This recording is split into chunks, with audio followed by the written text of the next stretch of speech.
जो है और ये भी आपका है। Is it clear? Lambda again Greek भाषा का शब्द है और इसका निशान लैम्डा है।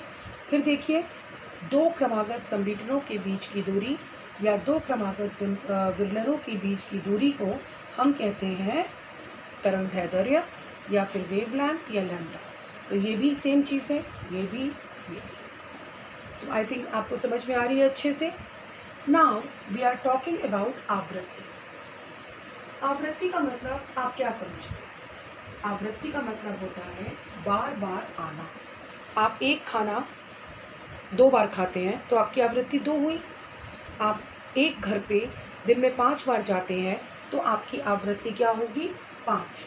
तो आवृत्ति को समझने के लिए आपको पहले दोलन को समझना पड़ेगा। ये देखिए, चलो हम डायग्राम में आते हैं। यहाँ से हाथ रखते हैं, ये गए, ये गए, ये गए, ये गए, ये गए, ये गए, ये। तो आप ये नहीं कह सकते कि ये पूरा एक दोलन है जो कि सी से शुरू, मतलब श्रृंग से शुरू होके दूसरे श्रृंग तक जाता है। ये देखिए, इज इट ओके? तो आप ये बताइए कि ये क्या है? एक दोलन। दोलन का मतलब होता है कि एक सी के शिखर से शुरू होकर दूसरे सी के शिखर तक पहुंचना। तो ये आपका एक दोलन है। तो आवृत्ति क्या होती है? इन दो एकांक समय में, देखिए उंगली रख रही हूँ, एकांक समय में इन दोलनों की कुल संख्या को ध्वनि की आवृत्ति कहते हैं। इसे ग्रीक भाषा के अक्षर न्यू से प्रदर्शित करते हैं और एक बहुत फेमस वैज्ञानिक थे हर्ट्ज, उसके आधार पर इसका जो मात्रक होता है वो हर्ट्ज होता है और इसका मात्रक मीटर होता है। इसका क्या होता है? और इसको एच और स्मॉल जेड से प्रदर्शित करते हैं। फिर समझिए, एकांक समय में जितने दोलन लेती है आपकी तरंग, वो दोलनों की जो संख्या होती है उसको हम आवृत्ति कहते हैं। यहाँ पर मैं आपका फॉर्मूला लिख देती हूँ।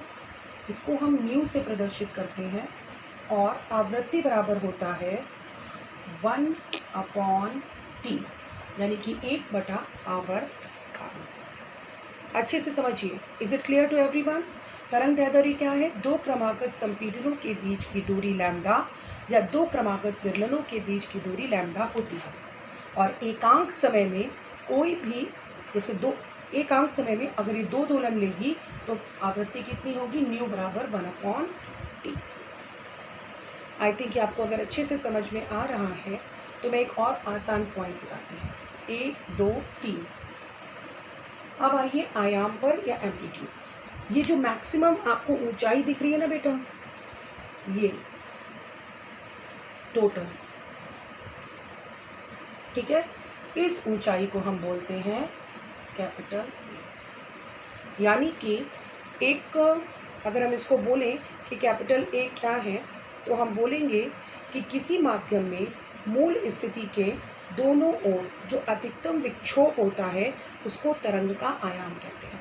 मूल स्थिति ये है, सबसे ऊपर गया, इतना चला, तो जो ये वाली दूरी है उसको हम क्या बोलेंगे? एम्पलीट्यूड या आयाम। ये भी हो सकती है, ये भी हो सकती है, ये भी हो सकती है। फिर देखिए, लैम्डा क्या है? दो क्रमागत संपीड़न या विरलनों के बीच की दूरी। आवृत्ति क्या है? एकांक समय में कितने दोलन लेती है? Nu equal to 1/T। और एम्पलीट्यूड क्या है? मूल स्थिति से किसी भी विक्षोभ के मैक्सिमम पॉइंट के बीच की दूरी। इसको हम बोलते हैं आयाम। वेग, अब हम नेक्स्ट पर आते हैं, वेग। इसको हम 2 मिनट रोकेंगे, पहले आप यहाँ पे अच्छे से समझ लीजिए और उसके बाद फिर हम आगे बढ़ेंगे, क्योंकि इट्स ए टफ टॉपिक, इसमें थोड़ा समय लगेगा। तो मैं इसको थोड़ा सा समझने की कोशिश करिए कि तरंग दैर्ध्य, आवृत्ति और आयाम। फिर मैं आपको आवर्तकाल और वेग भी क्लियर करती हूँ। Okay, thank you.